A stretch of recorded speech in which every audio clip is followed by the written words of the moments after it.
all their hard work. We just had a great tour, and you can hard work. We just had a great tour, and I can tell you my experience. My experience with the National Hurricane Center has been very positive. I've been governor for a little over 6 years, and every time we've had an issue, they've been a great partner. They do everything they can to keep everybody informed, and I can tell you if you talk to the individuals who work here, they're very passionate about what they do. So I just want to thank you, everybody here, for what you do. I've had the opportunity since Secretary Kelly was confirmed. Was January or February. And we've had the opportunity to work together, and I can tell you that if you want to get something accomplished, if you call Secretary Kelly, it's going to get accomplished. So if you don't want to accomplish, don't call him, because he's an individual that cares about getting things done and works very hard. I've had the opportunity to be now around NOAA acting Director Ben Friedman, and he likes weather, and he likes the new technology they're having. Also, our Brian Kuhn is here, who does emergency management in the state, runs that, and our Adjutant General Mike Calhoun's here, and they've worked hard. So today officially starts the 2017 hurricane season. Last year, our state was impacted by 2 hurricanes, Irma up in the Panhandle and Matthew, which skirted our coast. We haven't experienced something like this in over a decade. These hurricanes clearly heighten the awareness for everybody in our state about the need to be prepared and the damage it could do, but also served as a testament of how people work together, because in the state, everybody came together. Our National Guard, everybody, all of our state agencies and the federal agencies, everybody worked well together. Recently, I had the opportunity to sign a tax cut package that includes a disaster preparedness sales tax holiday. It starts tomorrow, June 2nd. It will continue through Sunday, June 2nd. It will continue through Sunday, June 4th. It's a perfect opportunity to go get ready for hurricane season. We can hope for the best and be prepared for the worst. But just remember, anything you buy is tax-free, so you get a reduction. You can go to floridarevenue.com to get information if you want to find out exactly what you can buy. So everybody's got to, we talk about this as we go along this hurricane season. Everybody's got to get ready. You can go to floridadisaster.org, and it'll give you a lot of resources to tell you how to get ready. Provides a lot of critical tips, things like that, what type of supplies. If you think about it, it's 3 days of water, 3 days of food. Just think about it. If a first responder couldn't get to you for 3 days, what should you have? Medicine. You should have a plan. You should have an all hazards radio. You should have a battery operated or hand powered radio. All these things, canned goods, things that are not going to perish in case you lose your power. So just think, if you have no water or no power for 3 days. How would you be prepared? Because that's how long it might take for a first responder to be able to get to you. We also have FloridaGetAPlan.com, so families of anybody with special needs, you can figure out what you need and the type and where the shelters are. Everybody should also have an evacuation plan, so you should know where you're going to go if you're going to evacuate. You should have a plan. Your family members should know where you're going to go. If you're planning on going to a friend's house, a family house, whatever you're going to do, talk about it now. Don't wait until right in the middle of a disaster. I can tell you, going through this now, they want to be helpful, but everybody's got to be ready. We have a very good emergency management team at the state level and at the local level, and there's unbelievably great coordination with the National Guard. So I'll do Spanish now. So gracias a todos por estar aquí. Como ya saben, hoy empieza la temporada de huracanes en la Florida. Mi prioridad es la seguridad que todas las familias en nuestro estado. Cada familia y turista tiene que tener un plan por si tenemos un huracán. También con el comienzo del verano tenemos que recordar que tenemos que protegernos contra Zika. Tenemos que recordar que contra Zika. Tenemos que recordar que es muy importante no tener depósitos de agua en áreas domésticas y cubrirse la piel y usar repelente. Recuerda que esta temporada de huracanes y mi prioridad es que todos en la Florida estén seguros. I'll turn it over to Secretary Kelly. Sure. Well, Governor, thanks for your remarks for sure, and for the friendship and the partnership that you and I have formed over the last 5 months. Seems like 5 years to me, but 5 months. And thank you all for joining us here at the National Hurricane Center today. Thank you all for joining us here at the National Hurricane Center today. As mentioned, the season begins today. As Secretary of Homeland Security, I'd ask that all Americans take this potential risk very seriously. Hurricanes are not only one of nature's most destructive forces, but it's a big killer as well. High winds, heavy rain, tornadoes, flooding can all be part of a hurricane's devastation. The cost of these dangerous storms can be astronomical. Last year, Hurricane Matthew caused $15 billion in damage to the United States, and it barely cracked the top 10 of the costliest hurricanes in history. But the real total is the loss of life these storms can bring. Hurricane Matthew took 43 lives in the southeastern United States last year. Other hurricanes have claimed thousands of lives. This is not only a problem in coastal areas. In 2008, the effects of Hurricane Ike were felt as far inland as Arkansas, Tennessee, Kentucky, and West Virginia. It only takes one hurricane to change a life forever. A once-in-a-lifetime storm can happen at any time, in any year. We can't stop hurricanes, but we can prepare for them. The Department of Homeland Security and FEMA are working closely with all state, local, and federal partners to help prepare American communities for this year's hurricane season.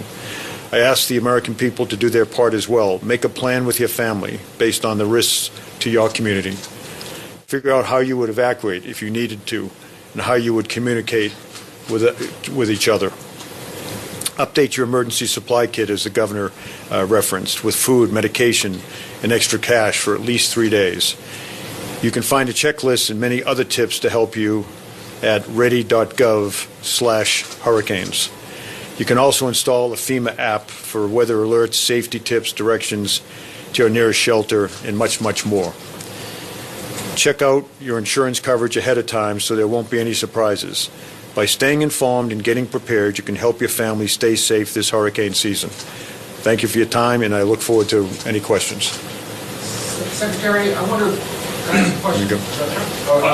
As we go into hurricane season here, we don't have two agencies that we look to, FEMA and NOAA. Does that mean that we're less prepared this year than usual?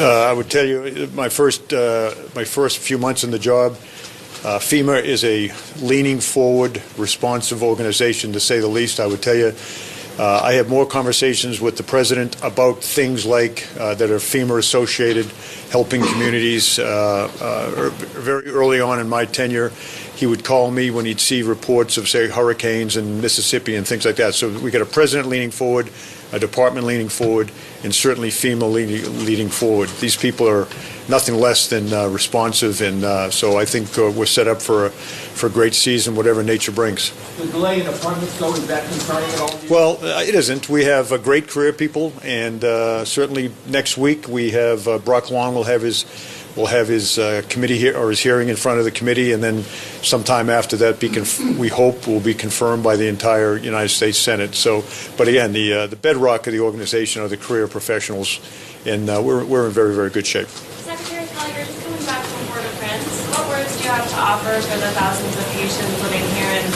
Florida and around the country protected by TPS? Well, TPS, as I mentioned a number of times yesterday and in discussions with the leadership of Haiti, and by the way, I've been to Haiti. When I was here as the head of Southern Command for 39 months, I was repeatedly making trips to Haiti with the president, the previous president, with our ambassador there.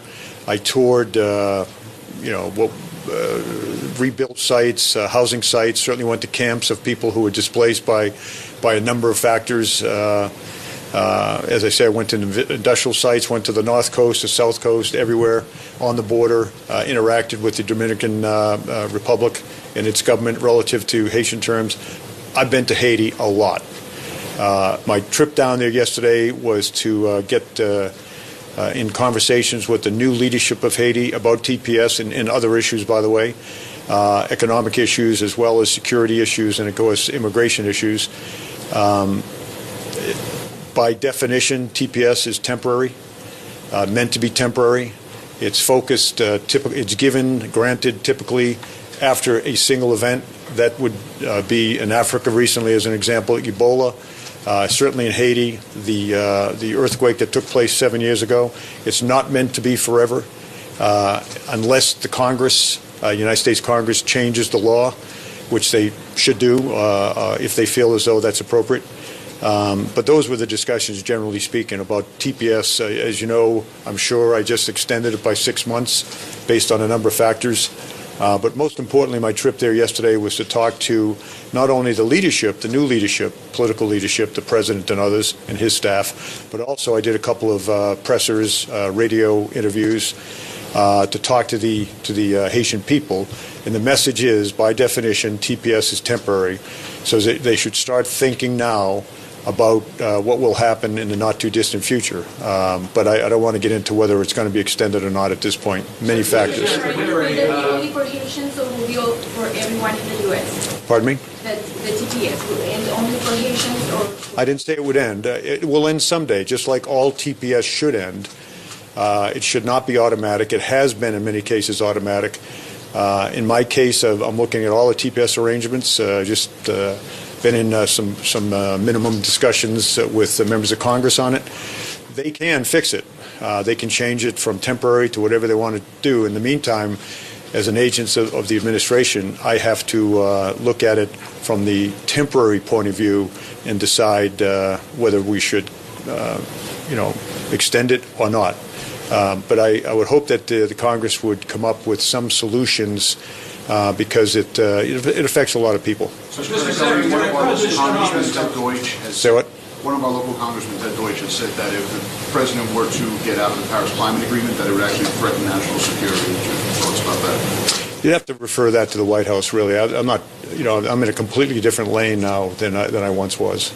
Thank you, Secretary. A hurricane question. With respect to the conditions. Yeah, is there a hurricane question? Yes, a hurricane question. Where are you? Okay. Mr. Secretary, thank you very much for taking my question, Mr. Secretary. The President proposed a budget that includes cutting NOAA's spending by 22%. A group of 32 distinguished scientists from universities all across the state of Florida have written to the President saying that if those cuts go through, the safety and lives of the people of Florida and the United States will be put at risk.